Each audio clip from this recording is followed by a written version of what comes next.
ఇప్పుడు నువ్వేం చెప్పినా అది రఘురామరాజు గారు ఇక్కడ మానవీయం అమానవీయం అనేది ఒక ఆస్పెక్ట్ మీరు చెప్పినట్టు. కానీ ఇక్కడ బాధ్యతగా వ్యవహరించకపోవడం అనేది చట్టం దృష్టిలో ఉండే వ్యవహారం. ఇక్కడ ఒకటి, ఆయన అదే వెహికల్లో ఉన్నాడు. నేను ఈ మాట అన్నానని నన్ను వాళ్ళు కొంతమంది ట్రోల్ కూడా చేశారు, వాళ్ళ పార్టీ అధికార ప్రతినిధులు. ఓకే, చేశారు. కానీ ఆయన వెహికల్లో ఉండి చేతులు ఊపుతున్నాడు. సహజంగా పొలిటికల్ ర్యాలీస్లో జులూస్ తీసేటప్పుడు ఏ నాయకుడు ఉన్న వెహికల్ అయినా నడుస్తున్నప్పుడు చేతులు ఊపడాలు ఇట్లాంటివి ఉండవు. ఇక్కడ ఆపుతారు, ఆపి ఇది చేస్తారు. ఆయనేమో చేతులు ఊపుతున్నాడు, లోపలేమో నాయకులు ఉంటారు, డ్రైవర్ ఏమో వెహికల్ నడిపిస్తూనే ఉంటాడు, కింద పడినట్టే ఉంటాడు, ఆడి మెడ మీదకి ఇది ఎక్కేస్తూ ఉంటుంది. అంటే ఇది ఒకటి బాధ్యత రాహిత్యం. రెండవది పక్కకు లాగేసి వెళ్ళిపోవడం తెలిసి కూడా. ఇది ఒక రకంగా ఎందుకు చట్టాన్ని అట్రాక్ట్ చేయదు అనేదే ఇప్పుడు చర్చ జరుగుతోంది. ఎందుకు వీళ్ళని కఠినంగా శిక్షించకూడదు అనేది.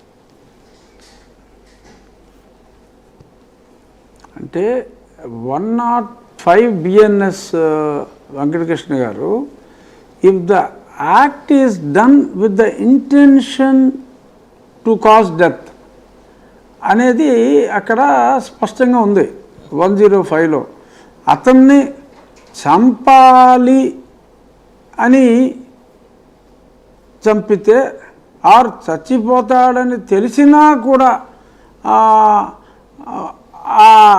If you go head with that accident, అప్పుడు డెఫినెట్గా 5 సంవత్సరాలు కనీస కారాగార శిక్ష అనేది అందులో ఉంది. ఇప్పుడు ఇక్కడ డెఫినెట్గా వాళ్ళ తీసుకుని ప్లీ ఏముంటుంది అంటే, జగన్మోహన్ రెడ్డి గారు ఒక పక్క నుంచి ఊపుతున్నాడండి చేతులు, ఇంకొక సైడు డ్రైవరు ఉన్న సైడు అది ఉంది.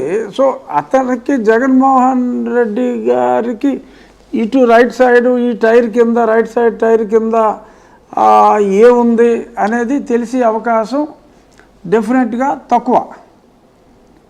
ఎవరన్నా చెప్పారా చెప్పలేదా అనేది మనం ఎవరో స్పాట్లో లేము, మనకి తెలీదు. బట్ ఇది నాకున్న లీగల్ నాలెడ్జ్లో ఇది 105 అట్రాక్ట్ అవుతుందా అన్నది I have my own doubts. 105 attract అవ్వకపోవచ్చు డెఫినెట్గా, బట్ 281 డెఫినెట్గా అట్రాక్ట్ అవుతుంది. సో 281లో మరి దానికి ఏమిటి శిక్ష? దానికి ఇంత స్ట్రింజెంట్ శిక్షలు ఉండవు. సో అది నెగ్లిజెన్స్ వలన జరిగిందా? సో ఆ నెగ్లిజెన్స్ అన్నది కూడా predominantly it would attract the driver. ఆ బండిలో కూర్చున్న వాళ్ళు, సో మీరు కారులో కూర్చున్నారు, మీరు కారులో వెనకాల సీట్లో ఇంకొంతమంది కూర్చున్నారు. జగన్మోహన్ రెడ్డి గారు లేచి నుంచుంటే ఏమో ఆయనకి ఆ రైట్ సైడ్ కనపడిందా లేదా అన్నది పక్కన పెడితే, అది నేను చూసిన విజువల్స్లో అది ఆ డ్రైవర్ సైడ్ ఉన్న టైర్ అని అనుకున్నా. కరెక్టే అది. బట్ ఆ కార్లో ఎవరన్నా కూర్చున్నారనుకోండి, కార్లో కూర్చున్న వాళ్ళకి తెలిసే అవకాశం లేదు. సో ఎక్స్ట్రాపులేట్ చేసి మీరు ఆ కార్లో ఉన్న వాళ్ళందరి మీద కూడా కేసులు పెడితే అసలు బలంగా ఉన్న కేసు కూడా వీక్ అవుతుంది అకార్డింగ్ టు మీ. ఎందుకంటే నేను జగన్మోహన్ రెడ్డి గారు